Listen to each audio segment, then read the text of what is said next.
Bonsoir à toutes et à tous et bienvenue à ce 20h sur la télévision Burkina Info. Au sommaire, recrudescence des cas d'accidents, des cas d'incendie dans les marchés. Le ministre en charge du commerce rassure les commerçants quant aux mesures sécuritaires prises. Et dans le cadre du renforcement du processus démocratique au Burkina, l'Allemagne apporte un soutien à hauteur de 55 milliards de francs CFA pour le développement de 3 secteurs. C'est l'un des procès historiques de l'année. Le procès de Laurent Gbagbo s'est ouvert ce matin. L'ancien président ivoirien a plaidé non coupable des faits qui lui sont reprochés. Dans ce journal, des Burkinabés réagissent quant à la tenue de ce jugement. Pour commencer, la date des municipales a été finalement fixée hier par le gouvernement. Initialement prévu pour le 31 janvier 2016, le scrutin aura lieu le 22 mai prochain, à l'issue d'une rencontre mardi dernier entre le ministre de l'administration territoriale Simon Comporé et les partis politiques. Aucun consensus n'avait été trouvé entre les acteurs politiques. La situation sécuritaire dans les marchés, dernièrement marquée par des cas d'incendie, a été au cœur d'une rencontre entre le syndicat national des commerçants du Burkina et le ministre en charge du commerce. À ce sujet, le ministre Stéphane Wenceslas Sanou les a rassurés de l'opérationnalisation de comités de veille dans les marchés et les quartiers. Le reportage de Philippe Ada. Exposer les difficultés qu'ils rencontrent dans l'exercice de leur travail à leur ministre de tutelle, c'est l'objectif des échanges entre le syndicat national des commerçants du Burkina, Sinakombe, et le ministre en charge du commerce ce jeudi 28 janvier 2016. Selon le secrétaire général du Sinakombe, Roch Donatien Nagalo, ces difficultés ont été résumées dans un document remis au patron du département en charge du commerce au Burkina Faso. Il y a un déséquilibre à tous les niveaux, ce qui fait que beaucoup de commerçants qui s'en vont s'endetter souvent auprès des banques ont beaucoup de difficultés pour rembourser ces prêts. Bien qu'ils soient des citoyens honnêtes, ils ont des difficultés. Donc nous avons vu qu'il y a plusieurs mots.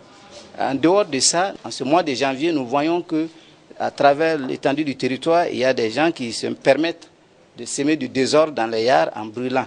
Donc nous disons qu'il est nécessaire de remettre un document officiel à notre ministère qui va nous aider pour organiser ce secteur et afin de mieux le structurer pour qu'il soit plus rentable pour développer notre économie. Sur la question des incendies qui se succèdent ces derniers jours dans les marchés yards, le ministre Stéphane Wenceslas nous rassure. Quand on a donc rencontré effectivement cette couche sociale, ils nous ont dit que le système de gardiennage n'était plus donc opérant à leur niveau, dans la mesure où ils ne pouvaient donc pas se déplacer à ces heures de couverture. Donc on a levé donc ces heures de couvre-feu. Et ensuite, avant même que effectivement ces commerçants eux-mêmes prennent l'initiative d'en créer à leur sein les comités de veille, le gouvernement en a créé dans tous les secteurs.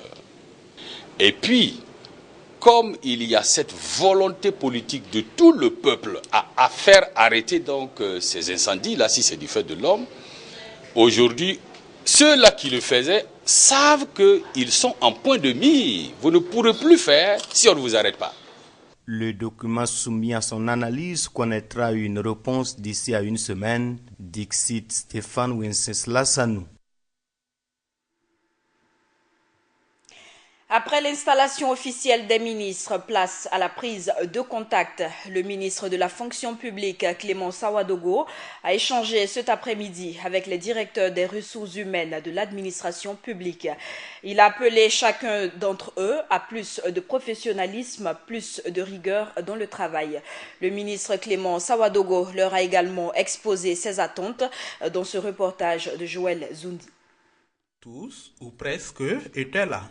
Même si certains se sont fait représenter pour ce premier face-à-face entre le ministre en charge de la fonction publique et les directeurs des ressources humaines des différents départements ministériels. Cheville ouvrière de la reconstruction des carrières des agents publics, les directions des ressources humaines sont vues comme un des démembrements du ministère de la fonction publique et de la protection sociale. Et les directions des ressources humaines dans les départements ministériels et les institutions ont la charge, en quelque sorte, d'être un peu comme les représentants de ce département en matière de gestion des ressources humaines. Clément Pegdewende Sawadogo a décliné ses attentes lors de cette première prise de contact, qui se résume à plus de professionnalisme, plus de rigueur et plus de sacrifices pour satisfaire les attentes des administrés. Nous les avons rencontrés pour la première fois, c'est une rencontre de prise de contact, mais qui nous a permis déjà de les écouter sur la manière dont ils s'acquittent régulièrement de cette mission, et également de leur dire les attentes essentielles que nous avons vis-à-vis d'eux en matière d'amélioration de la gestion des ressources humaines, en matière de satisfaction des intérêts des usagers. Les préoccupations des directeurs des ressources humaines relatives à la nouvelle loi 081 qui régit désormais le personnel de la fonction publique ont été remises à plus tard. Le temps de permettre au nouveau ministre Clément Pegdewende Sawadogo de défaire ses valises. Juste après cette rencontre, le ministre de la fonction publique et de la protection sociale, Clément Sawadogo, a rencontré les retraités du Burkina Faso. Les préoccupations de ces derniers ont été exposées. Les échanges ont porté sur la pension des retraités et leur visite médicale. Le reportage de Cheikh Omar Bondogo. Pour une rencontre de prise de contact, c'en était vraiment une. Elle n'aura pas duré plus d'une vingtaine de minutes. Après les différents directeurs des ressources humaines de l'administration burkinabé, c'était au tour de l'Association nationale des retraités du Burkina d'avoir une rencontre en cet après-midi du 28 janvier avec le ministre Clément Sawadogo. La casquette du ministre en charge de la protection sociale acquise, il faut donc rencontrer les principaux concernés. C'est l'un des partenaires privilégiés de mon département et c'est une chance pour nous que l'ensemble des retraités de notre pays soient organisés à travers cette association qui porte toutes les préoccupations des retraités. Et donc je me devais de lui rendre cette visite, de faire connaissance avec les membres dirigeants de cette association. Du côté des retraités, c'est une satisfaction que de se savoir pris en compte par le ministre qui aura à charge la gestion de leurs difficultés quotidiennes, des difficultés qui ne manquent pas à ce jour. La visite du ministre est très bienvenue et nous l'apprécions à sa juste valeur. D'abord, nous avons un problème parce qu'on avait demandé d'essayer de revoir les augmentations de la pension. Parce qu'il ne faut pas attendre les augmentations accidentelles des fonctionnaires là pour nous augmenter. Alors, donc, c'est quelque chose qu'il faut revoir. Il y a ça et la visite. La visite médicale, c'est ça. Bon, parce que depuis 2014, avec la situation actuelle, on n'a pas pu faire la visite 2014-2015. L'association des retraités, faut-il le souligner, a un bureau de 26 membres. Dans chaque province du Burkina Faso, elle a des responsables désignés par souci de proximité. Depuis quelques années, elle prend en compte ceux du privé, à telle enseigne que la présidence est désormais alternée entre les retraités du privé et ceux du public. Elle a pour siège la maison des retraités Antoine Nanga, Sizokate Gungen de Ouagadougou. Poursuivons cette édition avec cette audience à l'Assemblée nationale. L'Allemagne est aux côtés du Burkina Faso. C'est le principal message que l'ambassadeur d'Allemagne a exprimé ce matin au président de l'Assemblée nationale, Salifou Diallo. Le pays de la chancelière Angela Merkel a promis apporter son aide aux autorités dans 3 secteurs, d'où un financement de 535 milliards de francs CFA annoncé. Il s'agit notamment du secteur de l'écologie, de l'eau et de l'administration, de la décentralisation plutôt. Le reportage d'Hassan Nakro. Le rétablissement du contact entre le Burkina Faso et la République d'Allemagne ainsi que leur soutien au processus démocratique burkinabé ont été au menu de cette audience entre Salifou Diallo, le président de l'Assemblée nationale, et l'ambassadeur de l'Allemagne, Paul Dietrich. Bon, je suis venu pour rétablir le contact et pour exprimer le soutien continu et intensif de l'Allemagne pour le Burkina et surtout et aussi pour le Burkina renouvelé.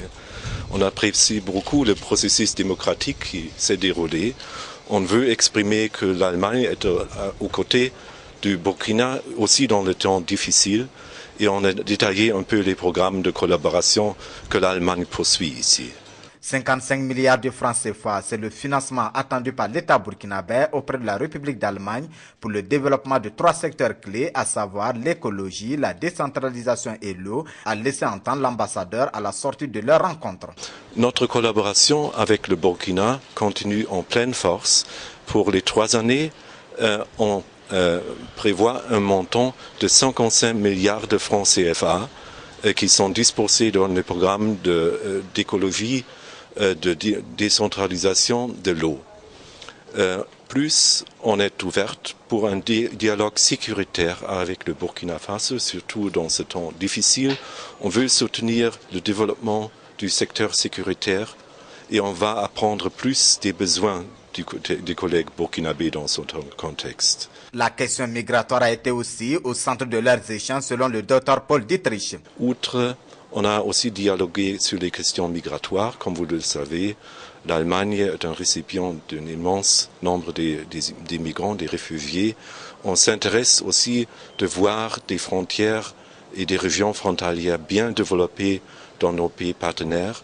Et on veut faire plus pour développer des régions frontalières au Burkina Faso, surtout le Sahel.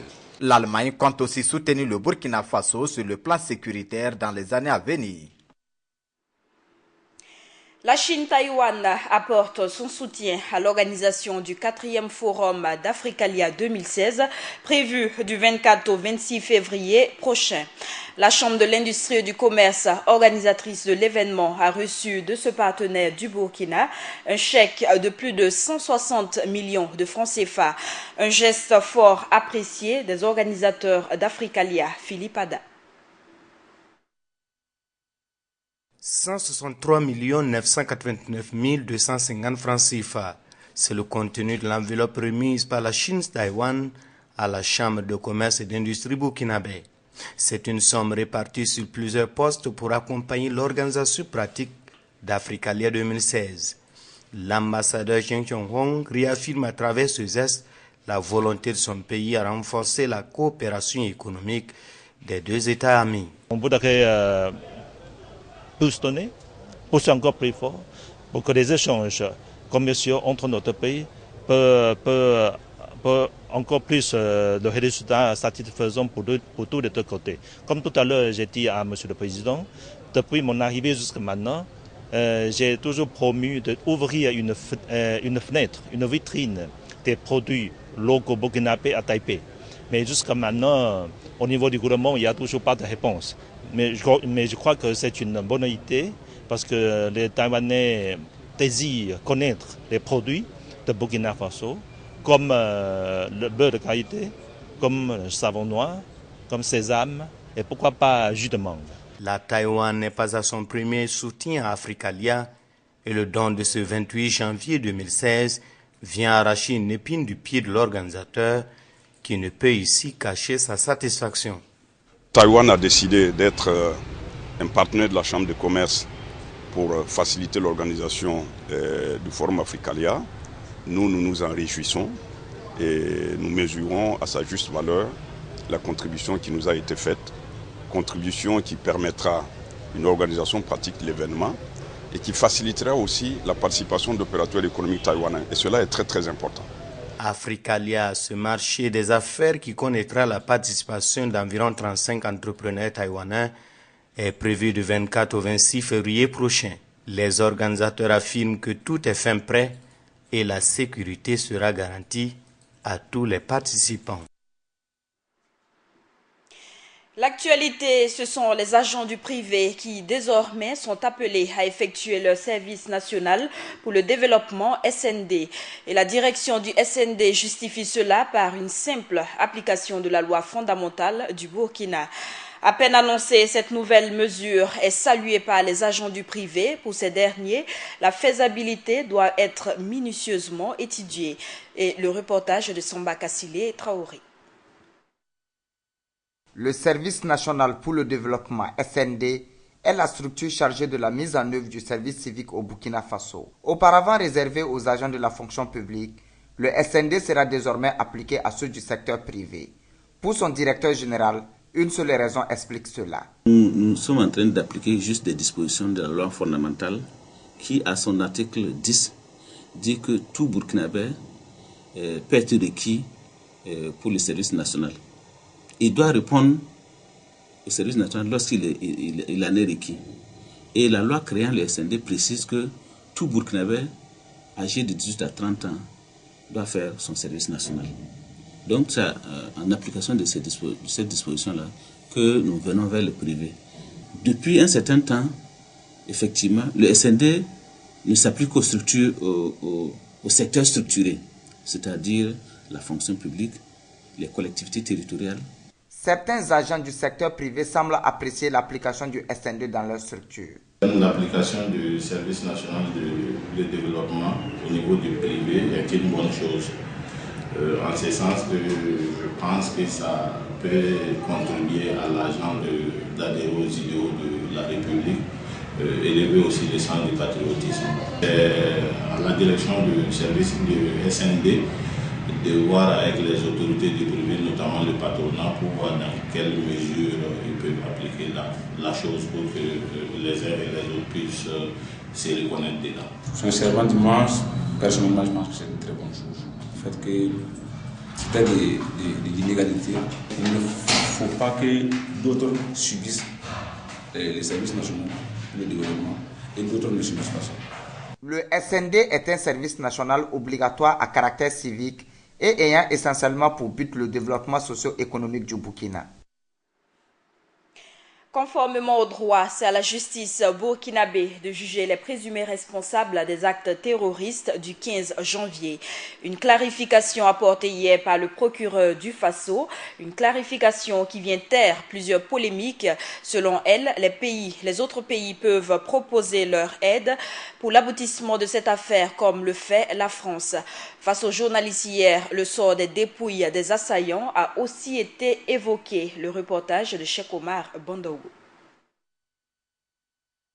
L'attaque terroriste du restaurant Cappuccino et celle de l'hôtel Splendide, c'est aussi et surtout une affaire de justice. Le 16 janvier, alors que l'assaut prenait fin, une enquête est immédiatement ouverte par la gendarmerie nationale pour traquer ceux qui se seraient rendus complices des infractions constatées lors des attaques. Il faut dire que la multiplicité de nationalités des victimes pouvait compliquer la procédure judiciaire, mais le droit est explicite. C'est le Burkina qui est prioritaire par rapport au lieu de commission de l'infraction, par rapport à nos nationaux, par rapport au lieu d'arrestation aussi à arrestation. Je crois que la priorité, c'est le Burkina. Et selon les règles de code de procédure pénale, on ne peut pas juger une affaire deux fois.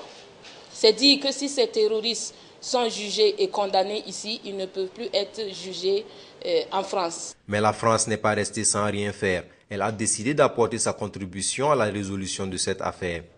Il faut le souligner, elle le fait dans les règles de l'art. Les textes sont respectés. Effectivement, à Paris, ils ont ouvert une enquête et j'ai reçu une demande d'entraide judiciaire pénale du procureur de Paris parce qu'ils ont deux personnes qui sont décédées et leur loi leur permet d'ouvrir une enquête. Ils ont eu à envoyer des officiers de police judiciaire pour nous aider dans l'enquête et recueillir aussi des éléments de preuve que nous voudrions bien partager avec eux. Si des enquêtes sont ouvertes contre les éventuels complices du groupe terroriste ayant attaqué la capitale burkinabé, il y a lieu de s'intéresser au sort des cadavres de ces assaillants.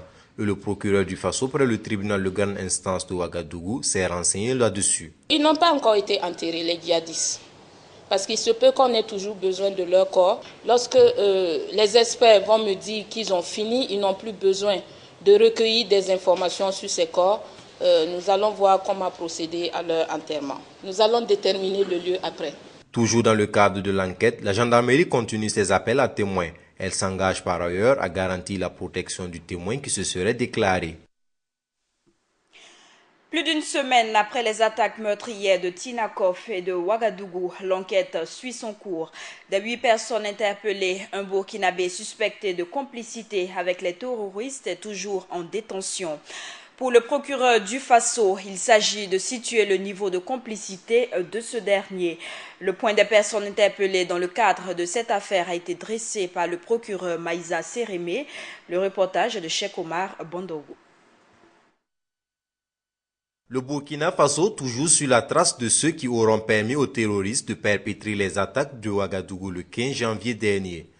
Immédiatement après l'assaut contre les assaillants, la compagnie de gendarmerie du Kadiogo a ouvert une enquête pour, entre autres, association de malfaiteurs en relation avec une entreprise terroriste, assassinat, tentative d'assassinat.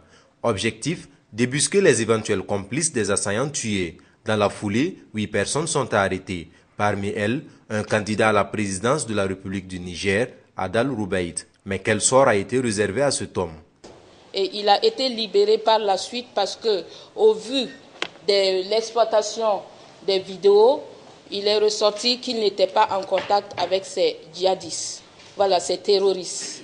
Et par insuffisance de preuves, on a dû les libérer pour l'instant, mais ce n'est pas dit que l'enquête s'arrête là à leur niveau. Des personnes interpellées au nombre de 8, le procureur du Faso près le tribunal de grande instance de Ouagadougou affirme que 7 ont été relaxés, ce qui sous-entend qu'un individu reste entre les mains de la police judiciaire. Le fait qu'il soit toujours gardé se justifierait. Donc par rapport à la personne qui est encore gardée à vue, tout ce que je puis vous dire pour l'instant, c'est que nous avons retrouvé un lien entre les assaillants et lui. Maintenant, c'est quel est le niveau d'implication entre les deux parties que nous cherchons encore à développer, à nous faire une idée plus exacte. La nationalité, il est national. Lors de sa rencontre avec la presse, le procureur du Faso près le TGI de Ouagadougou n'a pas manqué de revenir sur la divergence qui subsiste au sein de l'opinion publique quant au nombre des terroristes. Elle est formelle, ils étaient 3, tous se déplaçaient d'un point à l'autre et tous ont été abattus. Et l'actualité ce 28 janvier 2016, c'est le procès pour crime contre l'humanité de Laurent Gbagbo qui s'est ouvert ce matin à La Haye. L'ancien président ivoirien a plaidé non coupable, tout comme son ancien ministre Charles Blé Goudé, qui comparaît à ses côtés. Et dès le début, la défense a critiqué le travail de la procureure Fatou Bensouda. L'un des avocats de Laurent Gbagbo estimant notamment que la défense n'avait pas assez de temps pour se préparer compte tenu de la taille du dossier. Et rappelons qu'il y a 4 chefs d'inculpation retenus contre ces 2 hommes, meurtre, viol et autres actes inhumains et persécutions. Les partisans de l'ancien président Laurent Gbagbo se sont fait entendre durant toute la matinée devant la CPI. Pour la majorité militants du Front populaire ivoirien FPI, ils étaient nombreux à avoir fait le déplacement vers La Haye pour afficher leur soutien à leur leader. Aussi, demander à la Cour pénale internationale d'être impartiale au cours du procès. Munis de drapeaux, ces pro-Gbagbo ont chanté et appelé à la libération de Laurent Gbagbo.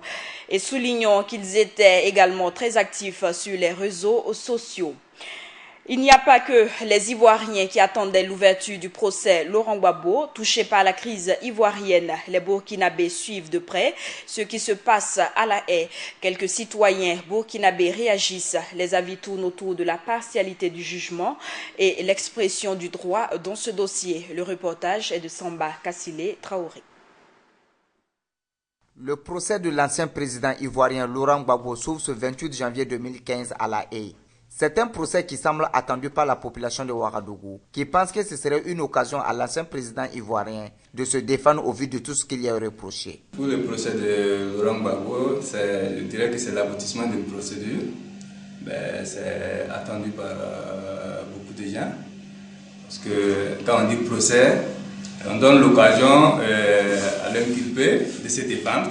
On attend de voir carrément et ce que les juges vont dire, que ce soit blanc ou noir. Nous on se dit que ils ont fait leur travail et ils ont trouvé peut-être un résultat qu'on est obligé, pas obligé, qu'on est vraiment tenu à accepter parce que où il y a le droit, je me dis que c'est rien de tel que ça. Pendant que certaines personnes condamnent le procès de Laurent Gbagbo par un tribunal international, d'autres par contre pensent qu'il ne devrait pas être la seule personne à comparaître pour ce qui est de la crise ivoirienne. Je pense que le procès de Laurent Gbagbo, moi, principalement, je ne suis pas d'accord. Parce Parce que je pense que chaque fois qu'il y a un procès, c'est toujours nos présidents africains qui sont jugés à la CPI. On n'a jamais vu un blanc qui a été jugé là-bas. Là, moi je suis contre. Ce procès ne sort pas du cadre général de nos responsabilités que nous devons endosser chaque jour. Quand on commet des crimes, il faut répondre devant un tribunal. Il y a deux parties dans une guerre. Et lorsqu'on regarde le procès Laurent Gbagbo, on pense que c'est un procès déséquilibré du moment où ceux qui ont remporté les élections et qui gèrent la Côte d'Ivoire actuellement ne sont pas, j'allais dire, inculpés dans le cadre de ce procès-là. Donc, de vive voix, nous souhaitons que la balance soit équilibrée et que de part et d'autre, tous ceux qui ont commis des gaffes puissent répondre devant un juge. L'ex-président ivoirien est accusé de crimes de guerre, crimes contre l'humanité et est en détention depuis le 11 avril 2011, date de son arrestation par les forces pro-Ouattara, soutenues par les forces spéciales françaises de la Licorne. Et à présent, je vous invite à suivre la réaction des citoyens burkinabés quant à la tenue du procès Laurent Gbagbo qui s'est ouvert ce matin à La Haye. On gardera à mémoire l'image de Laurent Gbagbo en maillot de corps et le regard hagard s'épongeant presque sans moyens. Nous sommes au 11 avril 2011, l'ex-chef d'État ivoirien est sorti du bunker de la résidence présidentielle par les forces pro-Ouattara soutenues par les forces spéciales françaises de la Licorne au terme d'une dizaine de jours de combats intenses appelés la bataille d'Abidjan. Laurent Gbagbo est présenté devant les caméras du monde comme un trophée de guerre, une guerre qui est partie du refus de ce dernier à reconnaître sa défaite aux élections présidentielles censées mettre fin à 10 ans de partition du pays due à une rébellion armée en 2002. En effet, au terme du second tour de la présidentielle, la commission électorale indépendante CEI proclame Alassane Ouattara vainqueur du scrutin. Le lendemain, Paul Yaoundé, président du Conseil constitutionnel, désigne Laurent Gbagbo gagnant. En 24 heures, la Côte d'Ivoire s'est retrouvée avec deux présidents. Un bicéphalisme au sommet de l'État qui va replonger le pays dans une crise post-électorale qui a connu des exactions sur des populations soupçonnées d'être proches d'Alassane Ouattara, son challenger de l'élection. Cette crise a officiellement fait 3000 morts selon l'Organisation des Nations Unies. Après donc son arrestation, Laurent Gbagbo s'est vu notifier un mandat d'arrêt de la Cour pénale internationale vers où il est extradé le 29 novembre 2011. Au cours du procès qui a démarré ce 28 janvier 2016, le procureur Fatou Bensouda entend appeler à la barre. Plus de 100 témoins se concentrera sur 4 événements. La répression de la marche vers la radio-télévision ivoirienne RTI, celle d'une manifestation au quartier d'Abobo, par la suite bombardée et des crimes commis à Yopougon. À côté de Laurent Gbagbo sur le banc des accusés, il y a Charles Blé-Goudé, surnommé le général de la rue. Il est accusé d'avoir organisé avec les jeunes patriotes des expéditions punitives contre des pro-Ouattara et soutenu son mentor Gbagbo dans sa volonté de rester au pouvoir. Devant les juges de la CPI, les deux accusés sont appelés à répondre de tous ces chefs d'accusation qu'ils rejettent ailleurs en bloc. Le deuxième tour de la présidentielle centrafricaine et le premier tour des législatives ont été reprogrammés au 14 février. Les deux décrets ont été signés ce jeudi. Le premier tour des législatives qui devait se dérouler le 30 décembre avait été annulé par la Cour constitutionnelle de la transition en raison de nombreuses irrégularités. Et c'est la fin de ce journal. Merci à vous qui l'avez suivi et très bonne suite de nos programmes.